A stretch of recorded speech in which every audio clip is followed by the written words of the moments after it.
फार फार वर्षांपूर्वीची गोष्ट आहे. एका जंगलाजवळ एक गाव होतं. त्या गावात एक लाकूड तोड्या राहायचा. तो खूप गरीब होता. त्याचं घर म्हणजे एक झोपडीच होती. तो आणि त्याची बायको काय करायचे, जंगलात जायचे, झाडं तोडायचे आणि लाकडं विकायचे. दोघं मिळून कष्ट करून जगताना रोज देवाची प्रार्थना करायचे. म्हणायचे, देवा, आम्हाला आमच्या कष्टाचं फळ दे. मोह मत्सर यांच्यापासून आम्हाला दूर ठेव. तुझी कृपा आमच्यावर असू दे. एक दिवस काय झालं, नेहमीसारखाच लाकूड तोड्या जंगलात लाकडं तोडण्यासाठी गेला. पण आज त्याला मनासारखं तोडण्यासाठी वाळलेलं झाड काही दिसेना. जंगलामध्ये झाडाचा शोध घेण्यासाठी तो खूप खूप हिंडला. फिरून फिरून फिरून बिचारा अगदी दमून गेला. फिरता फिरता तो जंगलातल्या विहिरीच्या काठी आला आणि अचानक त्याला एक छानसं वाळलेलं झाड दिसलं. त्याला खूप आनंद झाला.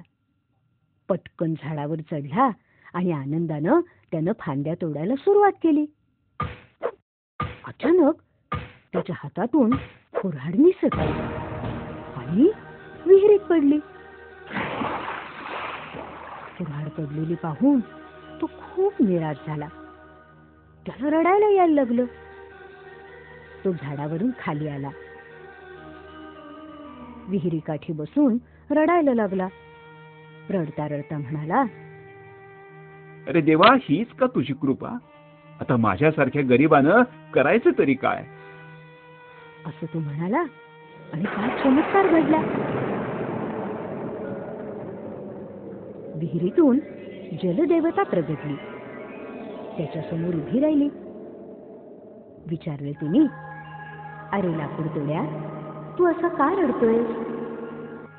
रडू नको तर काय करू? माझं जगण्याचं साधन, माझी कुऱ्हाड विहिरीत पडली. आता मी कसं जगावं? तेव्हा जलदेवता त्याला म्हणाली, अरे असं रडू नकोस, मी तुझी कुऱ्हाड तुला परत देते.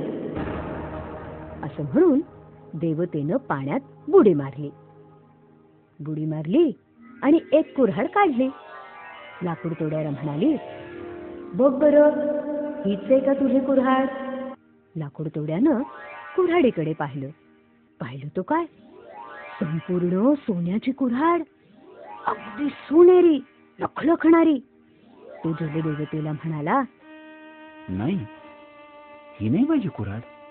मग जलदेवतेनं पुन्हा पाण्यात बुडी मारली आणि पुन्हा एक कुऱ्हाड काढली. लाकूड तोड्याला विचारलं, अरे बाबा, आता तरी आहे का ही तुझी कुऱ्हाड? लाकूड तोड्यानं पाहिलं तो काय, यावेळी कुऱ्हाड होती चांदीची, पांढरी स्वच्छ चमचमणारी. लाकूड तोड्या जलदेवतेला म्हणाला, देवी, ही कुऱ्हाड सुद्धा माझी नाही ग. देवतेनं मग पुन्हा पाण्यात बुडी मारली आणि आणखी एक कुऱ्हाड काढली. लाकूड तोड्याला दाखवली. लाकूड तोड्यानं पाहिलं आणि आनंदानं म्हणाला,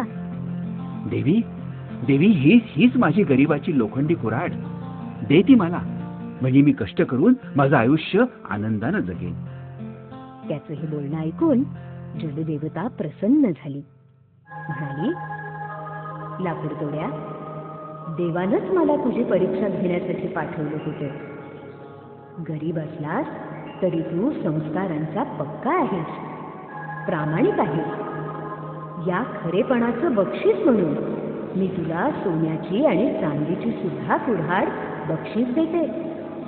आता आनंदानं राहा.